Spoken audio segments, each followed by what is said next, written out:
At LinkedIn, we know hiring is a big deal for your small business. Sometimes it can feel a little overwhelming. LinkedIn uses data that you can't find anywhere else to give you the best candidates, all so you can feel confident you're hiring the best person for the job. And even a little hiring bliss. See why 86% of small businesses who post a job on LinkedIn get a qualified candidate within a day. Post a job for free at linkedin.com/achieve. LinkedIn, your next great hire is here. This Steve Jones Show podcast is now loading. The Steve Jones Show podcast is presented by Sunbury Motor Company, Purdy Insurance, and Brewers Outlet.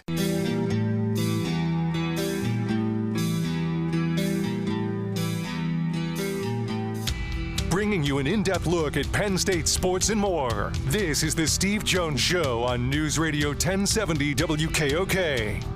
The Steve Jones Show is presented by Sunbury Motor Company, Purdy Insurance, and Brewers Outlet. Now from the Sunbury Motors studio, here's Steve Jones.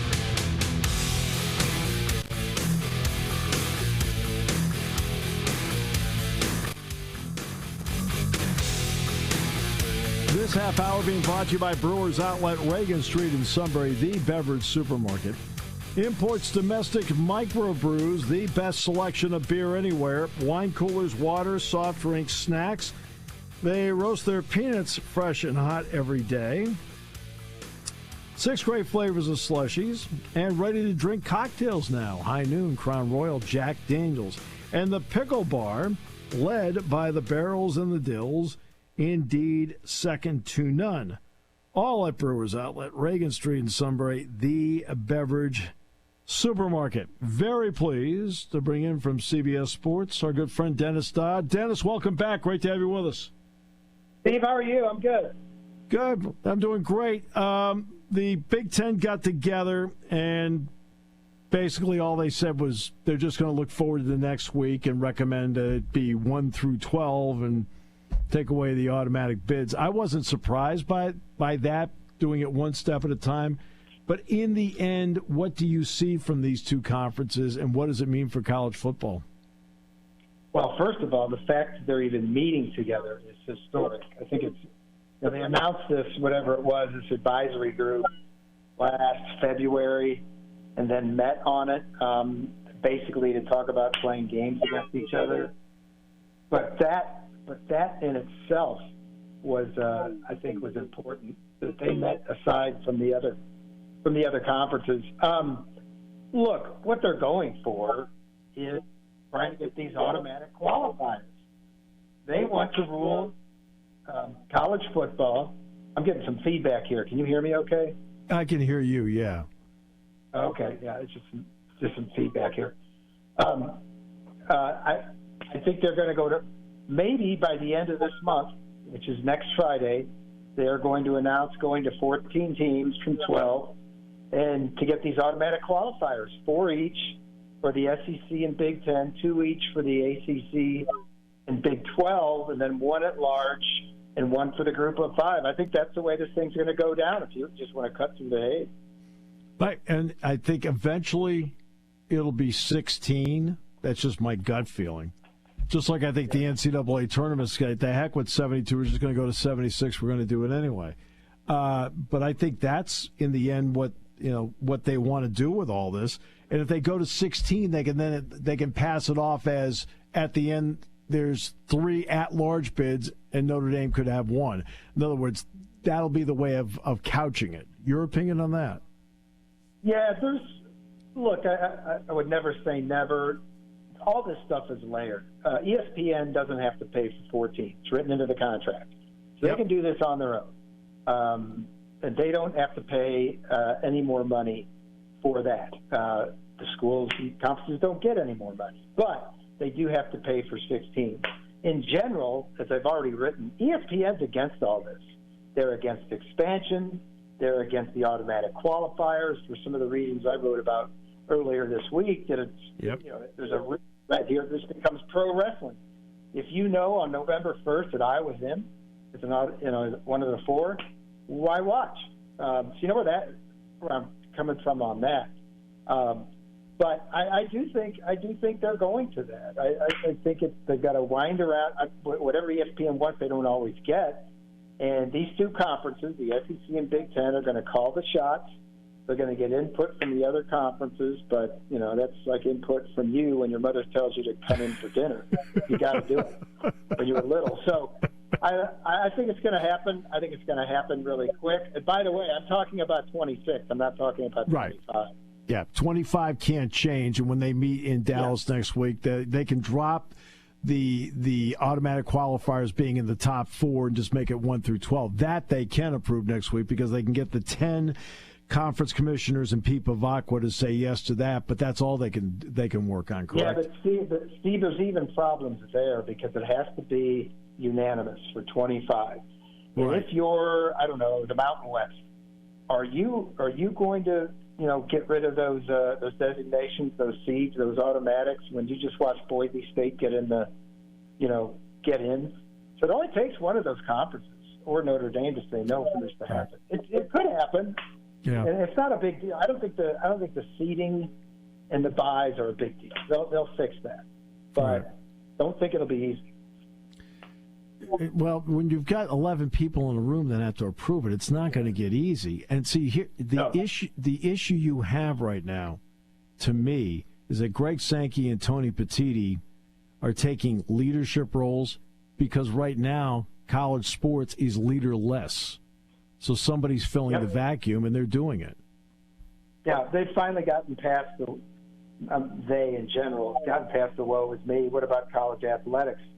Greg Sankey, the SEC commissioner, said last June when we were in Destin, Florida for the SEC meetings, he goes, maybe I come across as a jerk now, but somebody has to be the jerk, and make these decisions. And that's what they're going to do.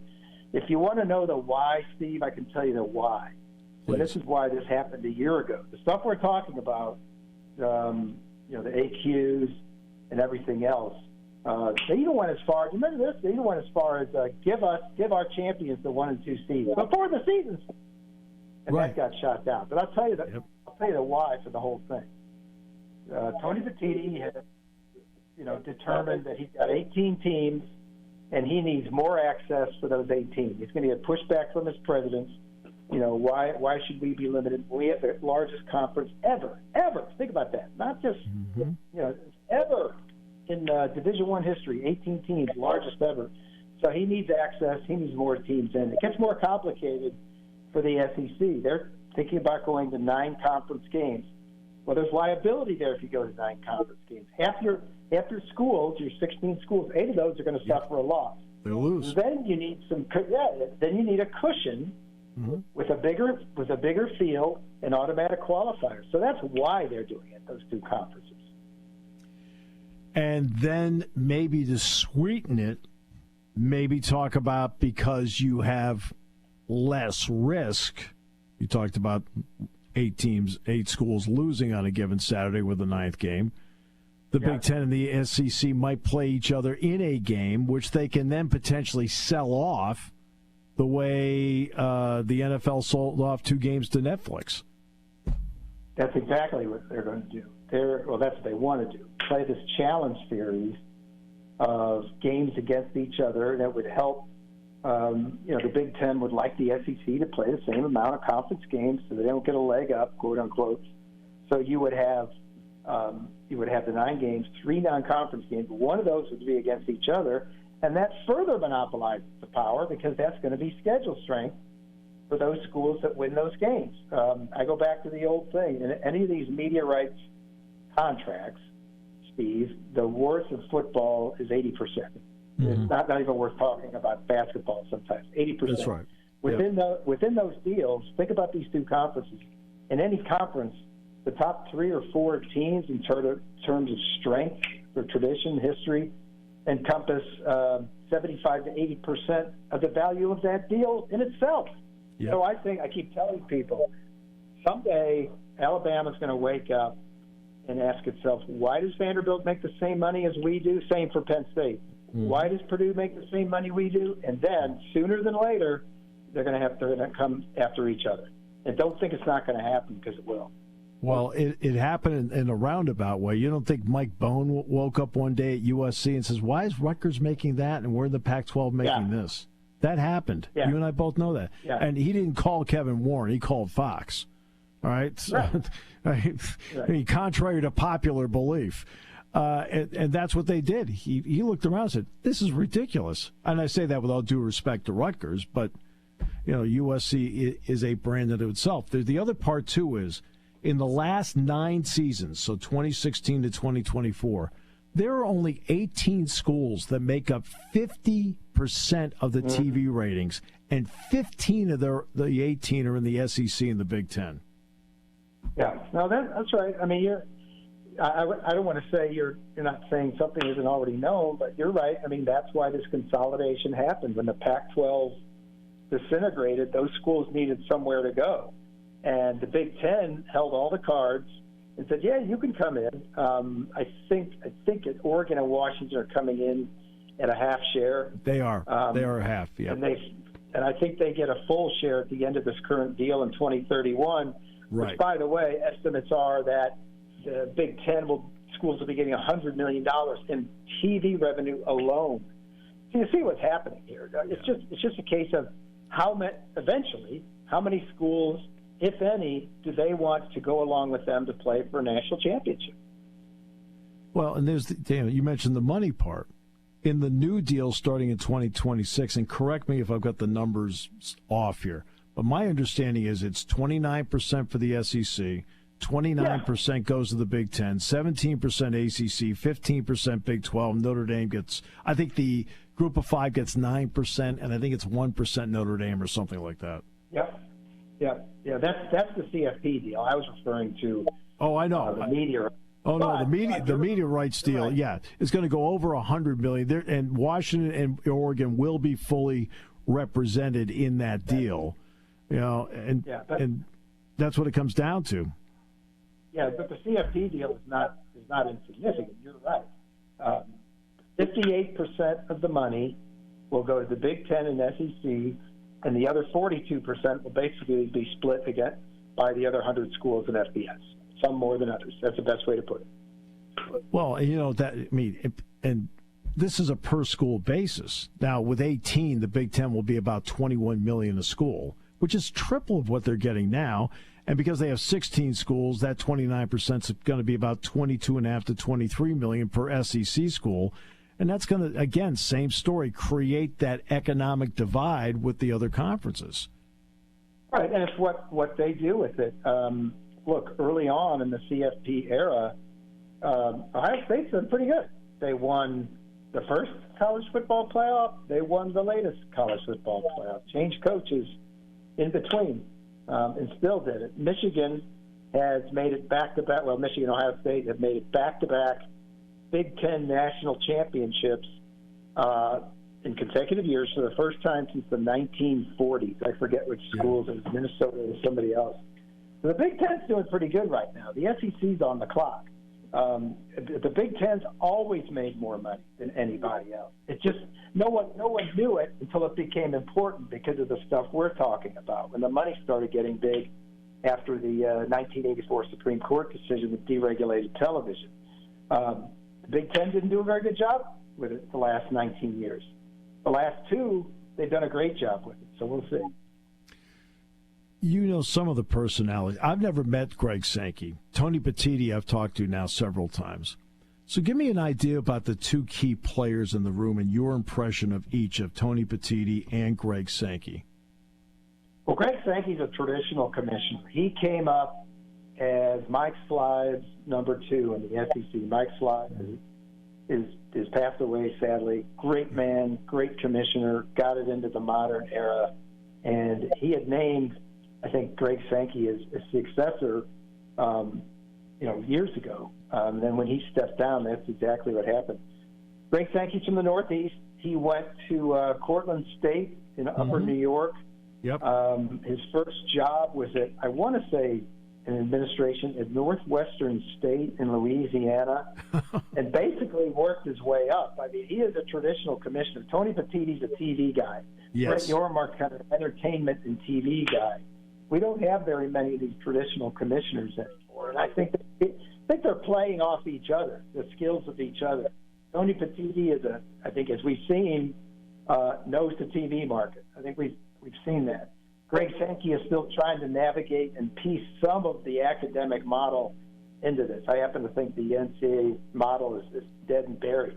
But he's a guy who was a strict amateurism guy for years until he saw what was happening. Until he saw that the NCAA couldn't legally defend itself anymore, and that's exactly what's happened. So, yeah, I mean, they both play their cards very close to the vest. They're extremely smart guys. They have to be to rally those presidents and those ADs, very, very powerful people in that room to get them where they are today. There are active challenges on the House deal. Claudia Wilken is going to at least announce something, I believe, on April 7th. In the end, what's been your read as to the challenges versus her saying, here's the go-ahead, July 1st, you can start doing it? Yeah, good question. She will hear objections beginning April 7th. I think that's a period of days. But there are scores of objections. You probably read about a new one every day. I just wrote about, the thousands of walk-ons that are going to be just cut away. Yep. That's right. The roster caps. Some of the athletes from the minor sports have filed class action lawsuits or protested because their spots are going to go away. She's going to have to take all that into effect. But the people I talk to, the experts that know better, they do believe in the end she's going to approve this settlement because she's done what she's supposed to do. She's heard the arguments. She's heard the settlement. She was in the room, heard both sides, heard the lawyers. They both agreed to it. And there's nothing she can do about what the lawsuits that are going to come from this. And there will be many. It's going to be really hard instituting this thing. And it may not survive. I mean, I keep telling people the only way, to me, this is all going to work out is collective bargaining, whether they're employees or not. Absolutely. And I don't really care because, Steve, you and I have seen how it's going to look for the last, 3.5 years. Yep. On Saturdays, nobody cares. Beaver Stadium is selling out. They're competing for the Big Ten. Yep. You don't go in there talking about what's right guard get. Maybe some nerds do, but I don't. And so that's what it's going to look like in the future. It's just going to be a different, where's the money come from? What are they getting? What have they bargained? And I think that's the way this thing ends. And in 2 or 3 years, maybe even less, we won't even be talking about this other stuff. The one thing I'll be interested in, and you're right about that. People are going to go in and go, hey, look, I just want to make sure that Kyron Hudson's catching the ball. I mean, they don't really care about how much money he's getting and that Drew Aller's accurate with it. It's good. I think there's a Title IX challenge from the Oregon beach volleyball team and also the Oregon women's club rowing team. We know the Biden administration, on the way out the door in the last 72 hours of their administration, offered guidance on how the $20.5 million should be divided. You and I both knew the Trump administration would rescind it. They did. But what role can Title IX play in some of the stuff we were just talking about as this nulls its way out? Yeah.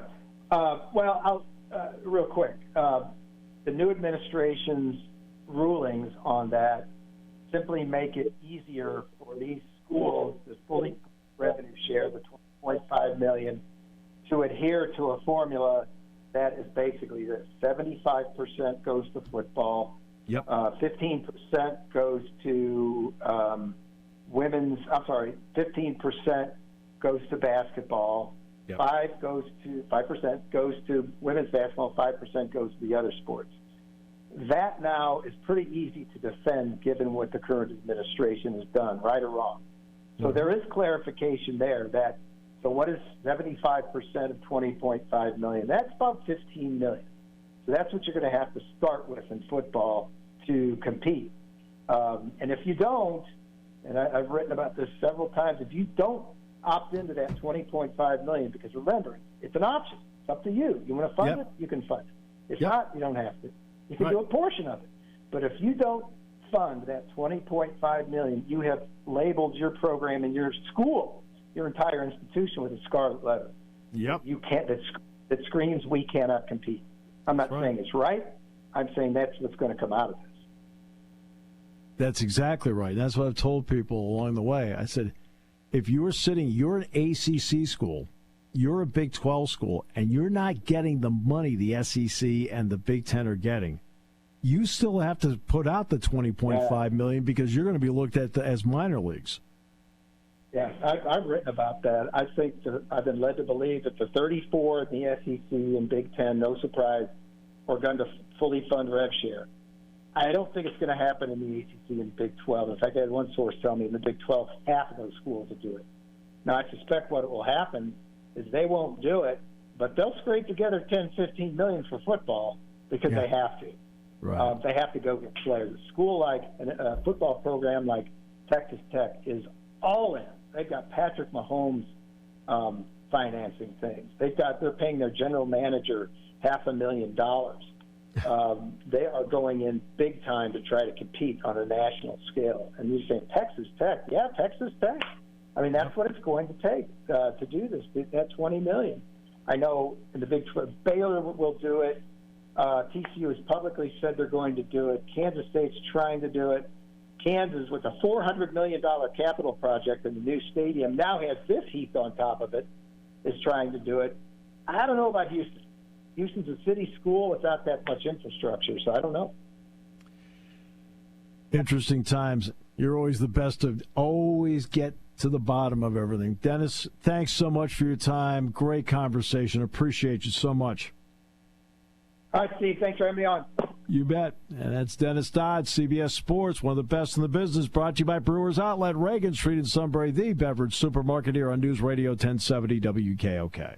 Party time, game time, or just fun time. Doesn't matter what time it is because it's Brewers Outlet time. The beverage supermarket has the area's largest beer selection. Imports, microbrews, ciders, and domestics. Pick from over 100 ice-cold 12-packs and dozens of 24-ounce singles. Soda, snacks, hot sauces, fresh roasted peanuts. Make it one-stop party shopping, and don't forget the pickle bar. So whatever you're celebrating or just doing it up, Brewers Outlet, Reagan Street, Sunbury wants to see you. And thank you for your years of patronage.